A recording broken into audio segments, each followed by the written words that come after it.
Miami Hurricanes have added enough pieces to their offense through the transfer portal that they're at least going to be respectable this year. But how good can the Canes actually be? Let's ask a former Miami Hurricanes starting quarterback. You are Locked On Canes, your daily podcast on the Miami Hurricanes, part of the Locked On Podcast Network, your team every day.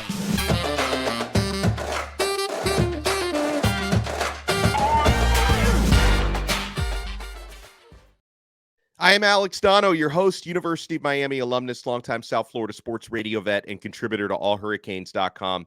Thank you so much to the everydayers for making Locked On Canes your first listen each and every day. Today's episode is brought to you by Birddogs. Go to birddogs.com/LockedOnCollege. And when you enter promo code LockedOnCollege, they'll throw in a free custom Birddogs Yeti-style tumbler with every order. So wanted to bring in show favorite. It's been way too long since Malik Rosier has joined us. Former Canes QB1. Good morning, Malik. How are you? I'm great. How about you? I'm doing so well, man. And there's so much to talk about here as we're, I think, now 79 days away from college football. So it's going to be here before we know it. And I look at what the Hurricanes have done with their offense, not only with all the coaching changes, right? New OC and quarterbacks coach, new running backs coach, new wide receivers coach, but also a lot of new personnel. Okay, Miami adding receivers like Tyler Harrell, who's got that blazing speed in the transfer portal, Shemar Kirk, who's a very good all-around guy out of JUCO. You add a new running back in Ajay Allen from Nebraska, who I really like, and I think low-key he's going to turn a lot of heads. New starting offensive linemen like Javion Cohen from Alabama, Matt Lee from UCF. Miami is surrounding Tyler Van Dyke with talent. So Malik last year, 19.4 points per game. One of the most stale Miami offenses I've watched, probably the most stale of my lifetime in my 38 years. Do you think Miami has added the type of pieces that can make a difference this year? And how much better could this offense be with Tyler Van Dyke as the starting quarterback? Yeah, so I think they did a very, very good job of adding offensive linemen. Obviously Tyler does have the ability to run, and we saw that a little bit last year where he got some first downs like 3rd and 4, 3rd and 5. But he's not someone that is like a N'Kosi Perry or even, like a De'Aaron King where they're super agile. And if an offensive lineman misses a block where, TBD can make that miss, Tyler can, but that's not his like go-to style. So, first thing was adding the offensive lineman that can give him time, because when you give him time, and we saw what he did his first year, he was lighting teams up, he was throwing deep balls. So I think that was the first thing that, Mar was trying to address. Okay, if I know I have a guy that is a great pocket passer, kind of like a Brad Kaya, how do I make him excel? Number one is give him time to scan the field. So I love that. And then obviously, we talked about some of the weapons that they added. To me, I think that's huge. You go back and look at the Alabama teams, we'll look at the Ohio State teams, we'll look at the LSU teams. I mean, the last 3 or 4 years, Ohio State has had a first-round receiver in the last 2 or 3 drafts. Go back and think about LSU with Justin Jefferson and Jamar Chase. Go think about Alabama with all the receivers that they had.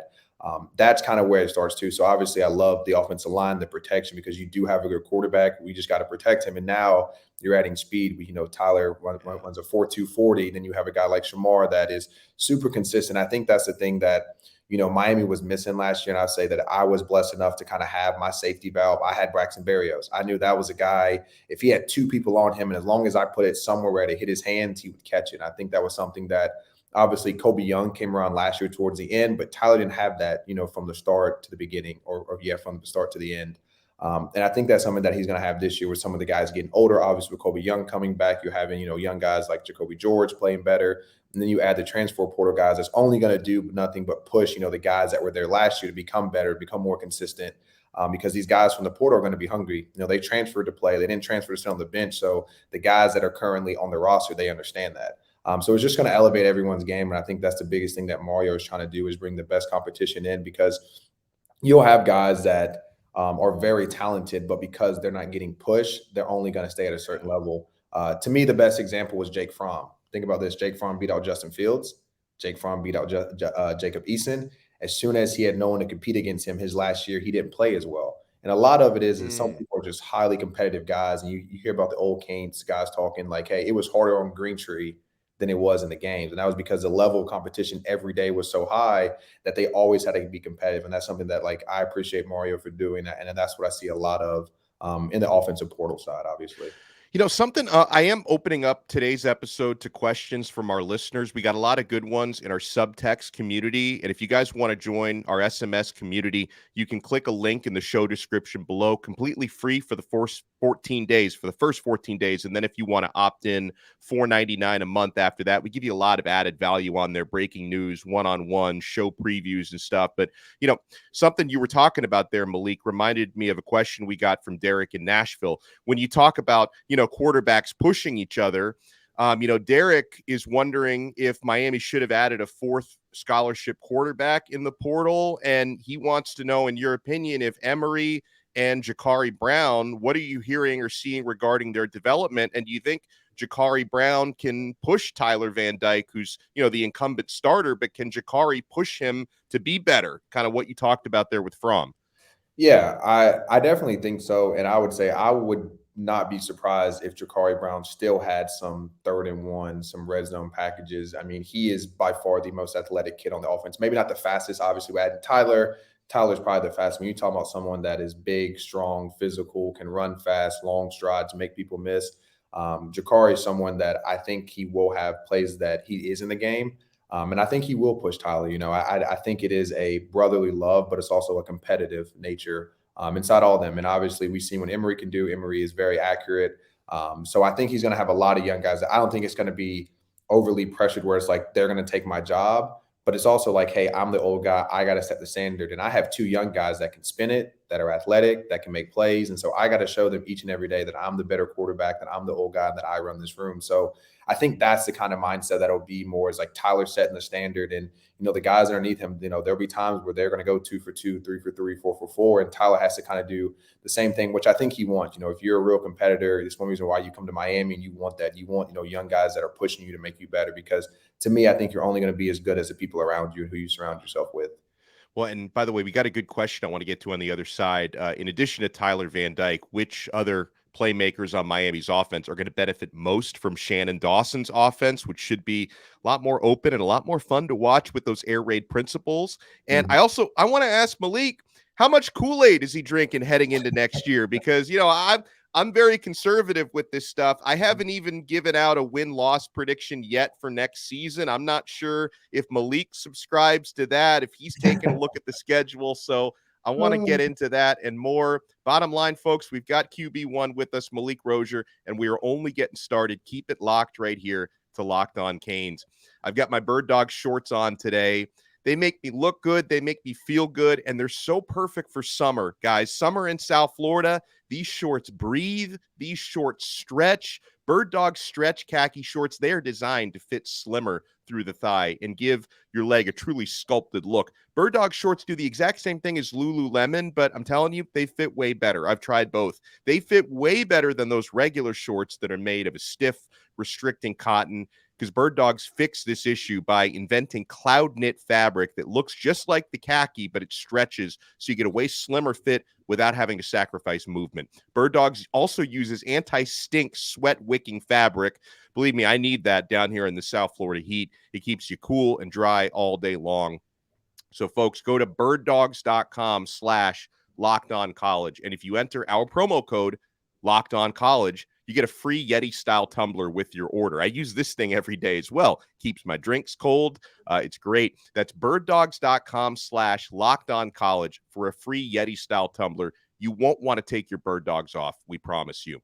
Thank you so much for making Locked On Canes your first listen today. For the everydayers, we'll probably track down Larry Bluestein before the week is over. And also before the week is over, we're going to preview the upcoming weekend of official visits, because Miami has, it's not as big a list as last week, but a couple of really important players, including 5-star Justin Scott and 4-star running back Kevin Riley, are going to be on campus this week. So we're going to talk about that throughout the rest of the week. So the everydayers, you will be rewarded. And for those with us today, Malik Rosier, former starting quarterback at Miami, is here. So, Malik, 5-7 last year. We talked about the improvements to the offense. I think Miami's also improved their defense a lot as well. They've added a ton of new cornerbacks and new linebackers to try and create more depth. I look at the schedule this season and some of the tougher games, of course, Texas A&M at home. Miami will be underdogs in that game.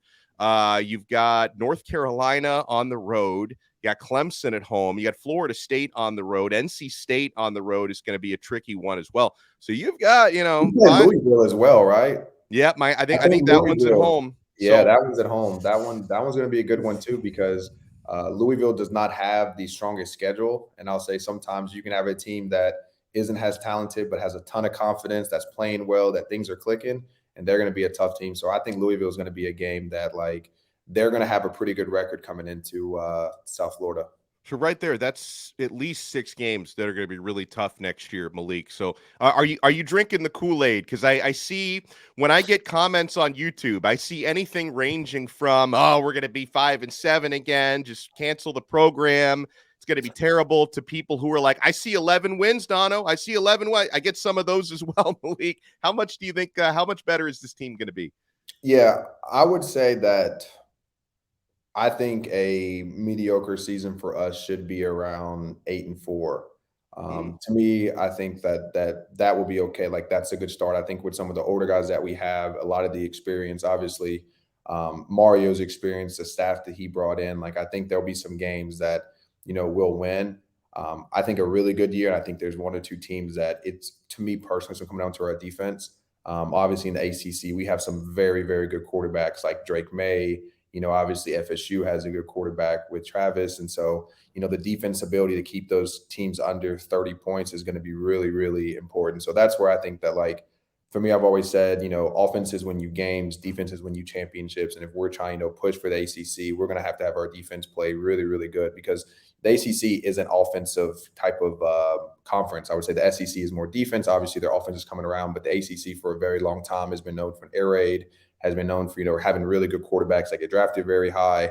And so I think that, having a solid defense, which is why I'm glad they added so many defensive backs. Yeah. The depth of defensive backs is going to be huge. When we play some of these teams, they're going to throw the ball 30, maybe even 40 times versus us. So that's where I think that, if our defense can play solid and we can have some turnovers like we did when I played, there'll be a couple of games that we sneak in and win, which I'll be excited about.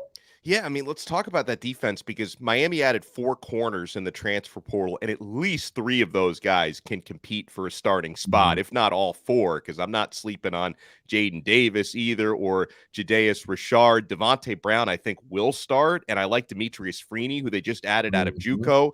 Miami's added some important linebackers. I'm not sleeping on KJ Cloyd, because the more I watch of KJ Cloyd, the more I'm like, okay, this is at the very least a solid depth piece. Francisco Mauigoa probably will start at Mike linebacker. So, I mean, listen, this defense, maybe they could have done a little bit more at defensive tackle and at safety, but I think this defense is going to be a lot better, Malik. Yeah, I think the safety spot we're fine. Obviously, depth always helps, Yeah. but I think we have 2 of the top safeties in the country.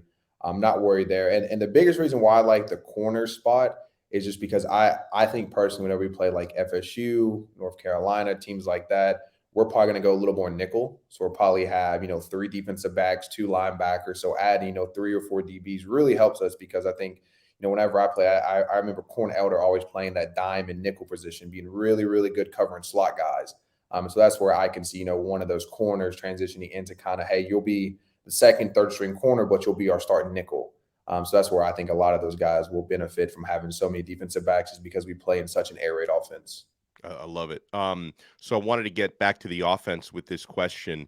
A question from Colby, who says, hey, in your opinion, which players specifically, other than Tyler Van Dyke, of course, do you see benefiting from Shannon Dawson's new offense heading into this year? Because it is obvious with TVD, because Dawson's his quarterback's coach, with the air raid principles, that should be very beneficial to Tyler Van Dyke. But, as far as we look at running backs, tight ends, receivers, who else do you think can really benefit from this new offense?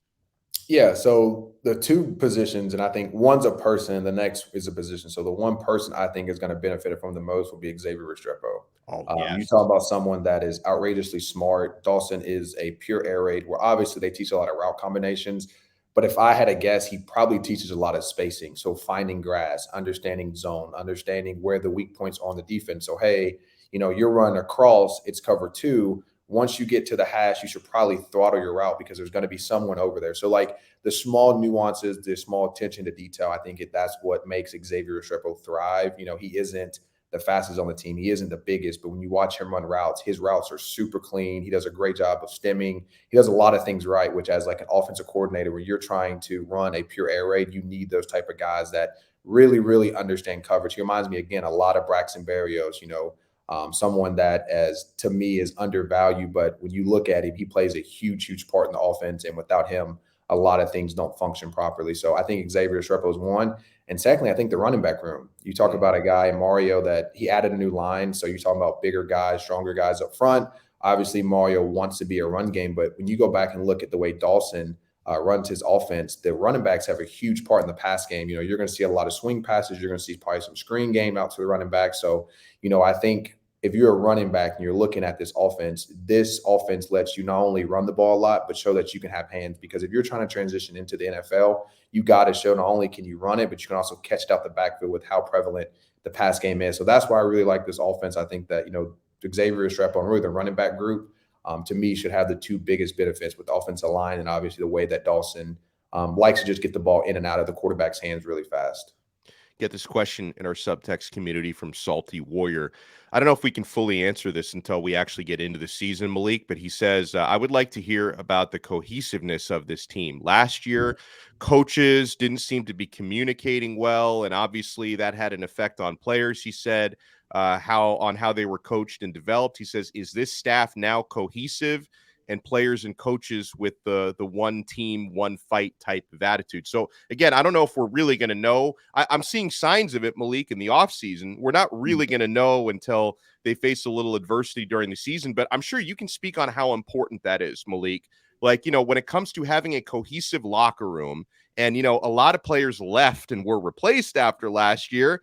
A lot of coaches left or were fired and replaced from last year. How important is it to have that cohesiveness from your coaching staff?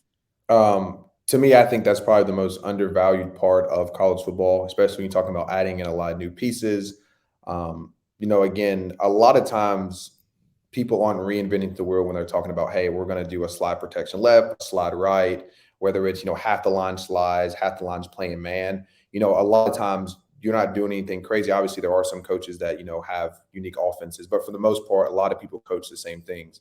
And so when you're talking about guys that aren't communicating, that is very hard because now you're sending mixed messages to the players. And the biggest thing I'll say is that a lot of these players, if you start sending mixed messages, it does very much confuse them. And so one thing I'm just glad about is that, Dawson is in the quarterback room. And at the end of the day, like that's where you need your offensive coordinator. You want him with your general, you want him with the guy that is communicating to the offense, because at the end of the day, when the play is actually being ran, the coaches aren't on the field. It is the quarterback, and the quarterback is basically the voice of the OC. And so I know, at least with having Coley and Mark Richt always in the room with me, if I had questions, if I needed things answered, if I, said, hey, coach, I don't like this. This is why, I think this coverage will really affect this play. Rick was able to sit down, explain to me and tell me why it wouldn't. And there was a couple plays we was like, okay, we're going to scratch it. I understand why you don't like it. They run that coverage a couple times. We're not going to run it. Or maybe we make an adjustment. Hey, we're going to change this route. So now in case they do run that coverage, now it affects it. And that was stuff that I felt like last year, Tyler is a very cerebral guy. He is very smart. He's very intellectual. And I think that was a part that he was slowly missing. And that's just coming from my point of view. I haven't actually asked him that. But I think what having Dawson in there and the likable person that Dawson is, I think it'll really, really have an effect on TVD and the offense in general. We are getting some great insight here from former Miami Hurricanes starting quarterback Malik Rosier. We're going to keep it going on the other side. And we have a question I'd love to hear Malik's take on as to how beneficial it can be for Tyler Van Dyke to have an offensive coordinator who is also the quarterback's coach and how that can simplify things. So you want to keep it locked right here to Locked On Canes. Thank you so much for making Locked On Canes your first listen today. We are available free, Apple Podcasts, Spotify, the Odyssey app, Google, wherever you get your podcasts. We're available free on YouTube. If you want to take your everydayer experience to the next level, join our exclusive SMS texting service through Subtext. I am including the link in the show description below. And of course, people who are members of our Subtext group, we're asking some of your questions to Malik Rosier today. And in one of those, Malik, we get this question from Brett. And Brett, by the way, is a firefighter, so we appreciate everything he does in the community. He says, how beneficial do you think it is for the offensive coordinator to also be the quarterback's coach? He says there seemed to be some disconnect last year, between the OC, who was not the quarterback's coach, and the quarterback's coach. So how much can this situation with Dawson help Tyler? Yeah, that it was a huge disconnect, and I'm taking this from just my personal opinion and how I kind of looked at it is, if I'm a quarterback and let's say you're the OC, Donno, so you're the OC and I'm in a meeting room and I want to ask someone else, hey, why are we running this play? How does it affect that coverage? We also got to understand that when Ponce came last year, Ponce was never with Gaddis. So just as fast as Tyler Van Dyke was learning the offense, Ponce was also trying to learn the offense. And now you have someone that is trying to teach your field general a new offense that he's learning through Gaddis's progressions. So like that to me is where sometimes maybe I don't want to say Ponce was trying to do anything, but maybe Ponce was like, hey, do this. And then in reality, there was something different. So to me, that could have been some disconnect. Just to me, a lot of times you need the general in there, and the offensive coordinator is that. And again, the quarterback is basically your form of speaking, because when you're on the field, when it comes to checks, when it comes to adjusting plays, when it comes to in practice, when the coaching kind of stop stuff and change it, that's where the quarterback in a live game has to do that for you. And when you're talking about someone as an offensive coordinator that knows the ins and outs and knows spacing, that knows every little nook and cranny of his playbook, he should be with the quarterback. The guy is basically that's his voice on the field. And I think that's what's really going to help TVD. I think that was something he was missing last year, especially when you're trying to learn a new offense. If it was an offense that he's known for 3 or 4 years, then that's something that maybe I could see. But when you're talking about a new offense, a new feel, learning people, one thing that people also got to understand is as much as playbooks help and as much as playbooks work, you also need a coach that people want to play for, that people like to play for. That guy that at the end of the day, you don't want to come to the sideline and disappoint them because you know how much time, effort, energy, everything that they put into you, the playbook, your teammates. That was something too that I felt like was also a disconnect last year. And I don't think that is going to happen this year with Dawson. I think that not only does TBD like him, but all the quarterbacks, from everyone I've talked to, from receivers, tight ends, they all love Dawson, his energy, his personality. So I think that's something that, goes very undervalued. We talk about guys playing for each other and also playing for the coaches. We got a question from John, who's, and I want to thank John for his service because he's a former U.S. Marine. He wants to know, because you've talked about this before, Malik, on the show, and you are a quarterback's coach, and you've worked a little bit with Tyler Van Dyke before. So he said, where did the idea of working with TVD come about, and how did you get connected with Tyler initially? Yeah, so the idea was just the fact that, I met Tyler once or twice whenever I was actually playing. He was getting recruited. I saw he was big. Obviously, I saw that he had a lot of potential, but I just knew that, in South Florida, and he was from Connecticut, I didn't know if he necessarily had a trainer.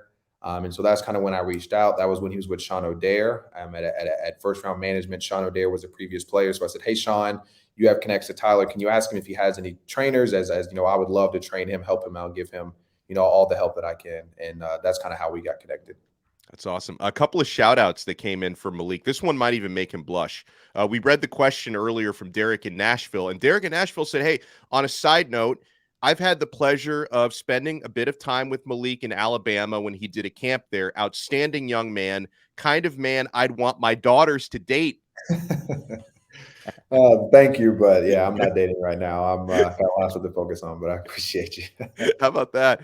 And we get a shout out. And by the way, I find anyone who's ever met Malik and spent time with him always has nice things to say. Here's a shout out from Paul, who says, hey, tell Malik that Paul Erickson thanks him for the 2017 season. Tons of exciting games and massive moments in Canes football history. Malik left it all on the field, and the Canes fandom, he says, is forever grateful. And yeah, Malik, I mean, listen, I'm glad you were a part of that. I wish we'd had a 10-win season more recently than 2017, but that's like the last great memory that a lot of us have to hold on to. So thank you. Well, we'll get back soon. And it is a process. That's one thing that you'll see with certain programs is they have up years, they have down years. But and being in college football, obviously I was with Miami after I played, and I was with Georgia for a year. The recruiting process, that to me is what wins you games long term. And that to me is the biggest difference that I see. obviously with Mario, but even with the way they recruit, how they recruit, the technology they use to recruit it's a lot more than what it previously was. And so that to me is where like I have a lot of respect, and I know that at least we're heading the right direction. I know, some fans, they think about this year or last year saying, hey, if we don't have 8-4, if we don't go at least 7-7, we're done. No, it's a process. It takes time. Rome wasn't built in a day, but at least we have a guy that understands the process and he's doing everything the right way. So at least when it comes from someone that, I can at least say, hey, I know that he did everything he could in the best manner. That's what I give at least Mario a lot of respect for. He works his ass off. And so I'm very excited to see what he can build. You guys hear the great analysis that we can get from Malik Rosier on this show. You want to check out his show. He does the Malik Rosier Show, which kind of like our show, it's available on YouTube and it's available for audio download as well. And Malik, I've watched a couple of your episodes, including there was an episode where I somehow won a prize. On your show. Yes. and I can tell you, and you can talk about that in a second. This weekend, I have your hat. It is waiting for you. It's actually in the other room over there. So nice. I have your hat. It has a whole bunch of signatures from the guys. So I'll send you the post. It was a whole bunch of us, like me, TBD, Xavier, DJ, Gilbert Frierson. We were playing golf, and so they signed the hat. But the hat's yours. So congrats on that one. That one made me laugh because I was like, out of everyone, it would be Donno that won. Yeah, and he used like a totally random drawing. Like I can assure you guys, it was not rigged. Like this contest was not rigged. So Malik, if you don't mind, when I come into possession of that hat, I want to pay it forward and give one of my viewers or listeners a chance to win that, because I feel like something like that belongs to the people. Like I feel like I shouldn't hold on to that. I feel like I should give a Lucky Canes fan a chance to win that. And so that was entertaining. And then I kind of went on a rabbit hole after I was watching that episode. I watched some more of your stuff. And of course, as people know, when you're on this show, you break things down in football terms so well that even idiots like me can understand, like the way you break it down. So talk a little bit about when people can find your show and where they can find it. Yeah, so like Donno said, it's on YouTube at the Malik Rosier Show. It's also on Apple Podcasts, Spotify, most of the streaming apps as well. And then if you guys also want to hang out, for me, I own a company. You can see one of the shirts. So this is my business partner's NFT. But for this year, we actually own a luxury box for the 2023 season. So for all the home games, Clemson, A&M, Louisville, Bethune-Cookman, Temple, we have a box suite. My Twitter's at the bottom. Thank you, Donno, for linking that. If you guys want to reach out to me via Twitter, I can send you guys more information. It will be fun. I'll have alumni. Like last year, I had, like Amon Richards, I had Kim Harris, I had Daryl Langham. I had a whole bunch of, like Ethnic Sand, some older guys. John Beeson came by. But this year, we're going to try to do it bigger and better and have 2 or 3 guys. So if you guys want to hang out with myself, some alumni, obviously food and beverage and a view of the game, please reach out to me, as we have all that available for you for next year's season. For the season coming up. That is the way to go. And like you said, make sure you follow Malik on Twitter. It's at Malik Rosier 12. Malik, always a great time when you're on. Thank you so much. We'll have to do it again soon. Thank you for having me, Don. I hope you have a great rest of your day.